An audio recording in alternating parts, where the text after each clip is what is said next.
নমস্কার বন্ধুরা, আশা করি সবাই খুব ভালো আছো। শুভমিতা ব্লগে সবাইকে স্বাগত জানাই। আজকে তোমাদের সাথে শেয়ার করব সম্পূর্ণ নিরামিষ মোচার এক দুর্দান্ত রেসিপি। খুবই অল্প তেল মশলার মধ্যে আজকে এই রান্নাটা করব।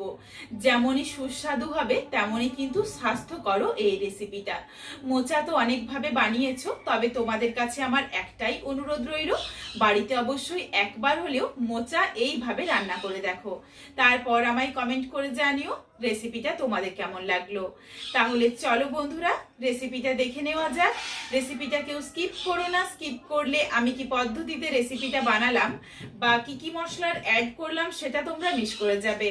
তখন হয়তো রেসিপিটা খেতে এতটা ভালো হবে না। এখানে আমি প্রথমেই দুটো মোচা নিয়েছিলাম, তোমরা চাইলে একটা মোচা দিয়েও বানাতে পারো। মোচাটা ভালোভাবে ছাড়িয়ে পরিষ্কার করে নিচ্ছি। মোচার দেখো ঠিক এই অংশগুলো বাদ দিয়ে দেব, তার কারণ এগুলো শক্ত লাগে খেতে। এই জন্য এই অংশগুলো যদি বাদ দিয়ে দেওয়া হয় তাহলে কিন্তু মোচাটা খেতে বেশ ভালো হয়।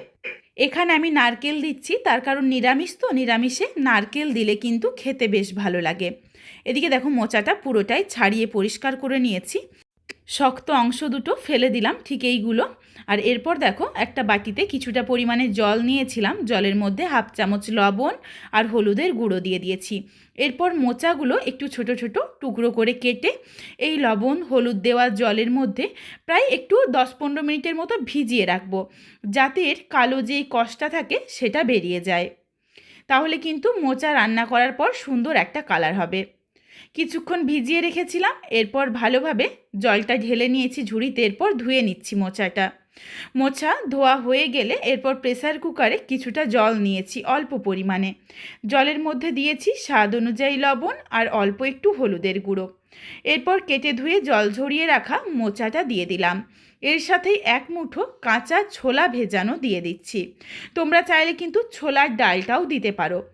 এরপর এটা সেদ্ধ করে নিয়েছি, তবে এমনভাবে সেদ্ধ করব যাতে একদম গলে না যায়। এখানে আমি একটা হুইসেল দিয়ে নিয়েছিলাম। খুব বেশি নরম করে কিন্তু সেদ্ধ করা যাবে না, একদম গলিয়ে নিলে মোচার একটা কষ ভাব থেকে যাবে। এরপর যেই জলটা দিয়ে সেদ্ধ করেছিলাম ওই জলটা কিন্তু নেব না, ঝুড়িতে ঢেলে দিয়েছি, জলটা বেরিয়ে গেছে। এরপর মোচাটা জলটা ঝরিয়ে নিয়েছি। এখানে আমি বড় সাইজের একটা আলু একদম ছোট ছোট টুকরো করে কেটে নিয়েছি। কড়াই গরম করে প্রথমেই অল্প একটু সর্ষের তেল গরম করে কেটে রাখা আলুগুলো দিয়ে স্বাদ অনুযায়ী লবণ দিয়ে নাড়াচাড়া করে আলুটা ভেজে তুলে নেব। একটু সময় নিয়ে আলুটা ভেজে নেব, যাতে ভাজতে ভাজতেই আলুটা সেদ্ধ হয়ে যায়, তার কারণ মোচাটা সেদ্ধ রয়েছে। একটা আলু দেখো তোমাদের চেপে দেখিয়ে দিলাম, সুন্দরভাবে সেদ্ধ হয়ে গেছে আর বেশ লালচে রং ধরে গেছে। তেলটা ঝরিয়ে আলুটা তুলে রাখলাম। কড়াইয়ের মধ্যে আবারও অল্প পরিমাণে সর্ষের তেল গরম করে ফোড়নে দিয়েছি শুকনো লঙ্কা, তেজপাতা আর কোরানো নারকেলের মধ্যে আমি অল্প একটু নারকেলও এই গরম তেলের মধ্যে দিয়ে দিলাম। তাহলে কিন্তু সুন্দর একটা ফ্লেভার আসবে রান্নাটাতে। নারকেলটা দেওয়ার সাথে সাথে দিয়ে দিয়েছি ছোট্ট সাইজের একটা টমেটো কুচি। টমেটো দিয়ে নাড়াচাড়া করে হালকা করে একটু ভেজে নিয়ে দিয়ে দিলাম হাফ চামচ পরিমাণে আদা বাটা। খুবই অল্প মশলা দিয়ে আজকের এই মোচাটা রান্না করছি। তোমরা কিন্তু তোমাদের পছন্দ মতো চাইলে তেলের পরিমাণটা বাড়িয়ে নিতে পারো, কিন্তু আজকের এই রেসিপিটা আমি খুবই অল্প তেল মশলা দিয়েই বানালাম। আদার যখন কাঁচা গন্ধটা চলে যাবে তারপর দিয়েছি অল্প একটু হলুদের গুঁড়ো আর ঝালের জন্য লঙ্কার গুঁড়ো। আর কোনো কিচ্ছু গুঁড়ো মশলা দিচ্ছি না, এটুকু দিয়েই কিন্তু খেতে বেশ ভালো লাগে। হলুদের গুঁড়ো আর লঙ্কার গুঁড়োটা যাতে পুড়ে না যায় গুঁড়ো মশলাটা, এই জন্য সামান্য একটু জল দিয়ে দিলাম। এরপর জল দিয়ে নাড়াচাড়া করে কষিয়ে নেব। খুবই অল্প মশলা রয়েছে, কষাতে কিন্তু খুব বেশি সময় লাগবে না, একদম অল্প সময়ের মধ্যেই মশলাটা কষানো হয়ে যাবে। মশলাটা সুন্দরভাবে কষানো হয়ে গেছে, মশলাটা থেকে দেখো তেলটা ছাড়তে শুরু করেছে। এরপর টমেটোগুলো খুন্তিতে করে একটু ভালোভাবে চেপে নিচ্ছি, যাতে বেশ একটু গলা গলা হয়ে যায়। টমেটোটা গলে গেছে, এরপর দিয়ে দিলাম ভেজে রাখা আলু। আলু দিয়ে এই মশলার সাথে একটু কষিয়ে নিচ্ছি। নাড়াচাড়া করে মিশিয়ে নেওয়া হয়ে গেলেই এখানে দিয়ে দিচ্ছি সেদ্ধ করে জল ঝরিয়ে রাখা মোচা। এই মোচা দিয়ে ভালোভাবে আবারও একটু কষিয়ে নেব। এরপর মশলা দিয়ে একটু ভাজা ভাজা মতো করে নেব, যাতে মোচাটা খেতে বেশ ভালো লাগে, বা মোচাটা একটু ভাজা বা কষানো হয়ে গেলে মশলার সাথে খেতে কিন্তু বেশ ভালো হয়, এই জন্যই। একটুখানি সময় নিয়ে কষিয়ে নিয়েছি। এরপর এখানে দিয়ে দিচ্ছি 1/2 চামচ পরিমাণে চিনি। চিনিটা কিন্তু অবশ্যই দিও, তাহলে টেস্টটা ব্যালেন্স হবে। আর নিরামিষ রান্না একটু মিষ্টি মিষ্টি হলে কিন্তু খেতেও বেশ ভালো লাগে। দিয়ে দিলাম স্বাদ অনুযায়ী লবণ। অল্প একটু লবণ লাগবে, তার কারণ লবণ দিয়ে যেটা সেদ্ধ করেছিলাম মোচাটা, তার জলটা আমি ফেলে দিয়েছিলাম, এই জন্যই লবণটা দিয়েছি। নাড়াচাড়া করে বেশ কিছুক্ষণ সময় নিয়ে একটু ভাজা ভাজা মতো করে নিয়েছি। বেশ দেখো কিছুটা জল বেরিয়ে এসেছে। এই জলটাকেও কিন্তু খুব ভালোভাবে শুকিয়ে নেব। অল্প তেল মশলার মধ্যে রান্না হচ্ছে, এই জন্য কিন্তু একটু সময় নিয়ে যদি রান্নাটা করা হয় তাহলে কিন্তু খেতে বেশ ভালো লাগে।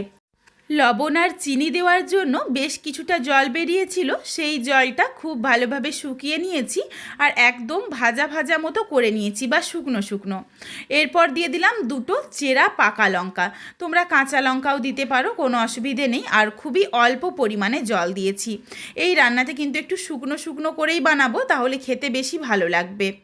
রেসিপিটা এরপর নাবিয়ে নেওয়ার আগে দিয়ে দিচ্ছি বাকি যেটুকু নারকেল কোড়া ছিল, নারকেল কোড়া দিয়ে নাড়াচাড়া করে মিশিয়ে নিয়েছি। কিছুটা নারকেল ফোড়নে দিয়েছিলাম, তার কিন্তু একটা সুন্দর গন্ধ বা ফ্লেভার থাকছে।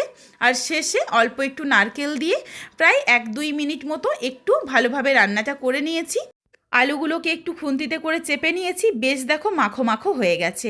ঠিক এই রকম শুকনো শুকনোই রাখবো।